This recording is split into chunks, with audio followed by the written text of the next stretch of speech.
Hello, this is Crash Course Wallops. I'm not Craig, so I won't be punching any eagles. First, we must make shorts we know how to survive. In orienteering, make sure that the directions you receive are from a credible source. Also, use fixed measurements that the author used to gauge other distances. We were in groups of 15, so dividing up tasks was helpful. Take only pictures. Leave only footprints. To eat snack bars, crumble the package, and then pour the crumbs into your mouth. To brush teeth, do this to get rid of the toothpaste. Oh my god, there's spit on my keyboard now! Okay, let's move on to the intertidal zone. The spring low tide is the lowest tide of the year. Even the sublittoral zone is exposed. This animation shows the mean low tide and the mean high tide. Note that the littoral zone is constantly submerged and then exposed, which leads to interesting adaptations. In a spring high tide or a storm, even the superlittoral zone is submerged. Here we see syzygy, which is when the moon and the sun are both on the same side. This creates more extreme tides because of the polarized gravity. Syzygy occurs during the new moon and full moon phases. Hey mom, is it pronounced syzygy? Syzygy? Sissy? So one of the animals that adapts to the intertidal zone is a periwinkle snail. It climbs up a blade of grass to avoid tides and predators, but when the tide comes back down, there will be lots of algae, another food for the snail to eat. Let's talk about the boat trip. How is a refractometer used to measure density and salinity? Well, since light refracts more when a sample water has more small, solid particles such as salt, the refraction can be used to calculate how much of these small particles are in the liquid. To use a Secchi disc, lower the disc until you can't see it. Water that is murky is bad, but so is water that is too clear. To use a current cross, drop it into the water. The amount of time it takes for a line to be pulled tight shows the current speed. Where the current cross moves can be measured with a compass to find the current's direction. I can't explain this because there are too many gnats, and also I wouldn't be able to explain to the molecular level anyway. Did you know that the marsh is the leading cause of dirty shoes? Can you guess this superhero? It allows endangered species to survive, it acts as nurseries for commercial fish, it recharges underground aquifers, it filters out pollutants before they reach the ocean, it acts as storm buffers to prevent flooding because peat can hold 20 times its mass in water. It's not a dune, it's not a forest, it's a marsh! In the picture, the U.S. Fish and Wildlife Service cleans out sand from a salt marsh to allow natural flow, which allows the marsh to serve as a buffer against Hurricane Sandy here. Those tall things are Phragmites, which are an invasive species. The marsh has hydric soil, which means that it's really moist. There's less oxygen and more sulfur here. Smell the chemo autotrophs! Purple sulfur bacteria produces sulfur from hydrogen sulfide. This sulfur is used to break down organic matter for plants and other organisms to use. Aw, cute little embryo dune. Let's talk about the three ways that barrier islands are formed. This is spit formation and segmentation, which is when the spit forms by the current carrying sand, and then the spit is segmented from a storm surge.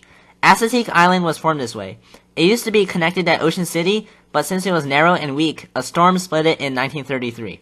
When waves recede back to the ocean, they carry and deposit sediments. Over time, this creates a sandbar that will be above mean high tide.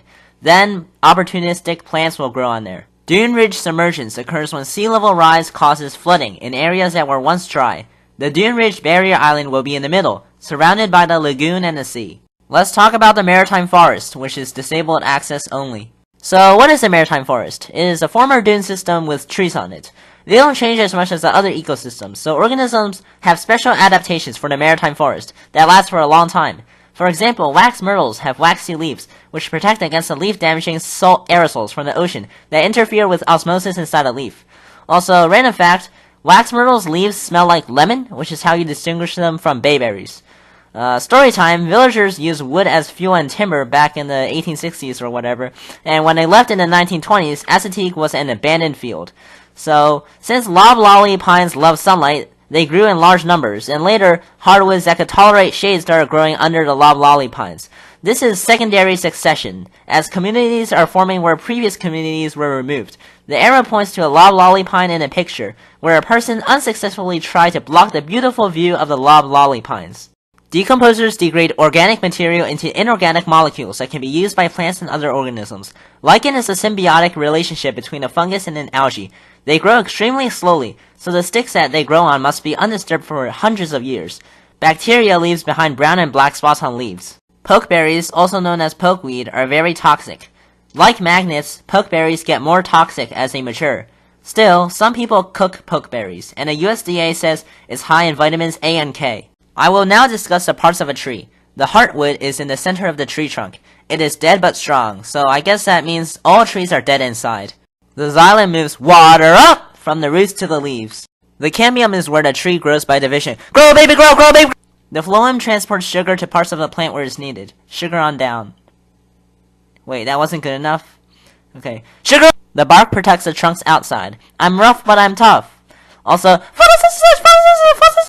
I hope you enjoyed me yelling into my microphone. Now let's move on to random bust things. So apparently the water table is almost at ground level on Wallops Island. Thus, the graves are buried above ground, or else they would basically be floating. You have 2 seconds to read all of this. This is one of those dumb riddles that Brian trolls you with. Anyway, I like coffee, but I don't like tea. I like hardwood, but I don't like softwood. I like calculus, but I don't like math. I like the USA, but I don't like the United States. I like Mr. Pham, but I don't like Mr. Pham. In an organism lab, the hairy cucumber tried to spit at me. This is what happens when you let me shuffle the cards. Wait for it. Wait for it. Wait for it. Yes, Josh, dab! Yes!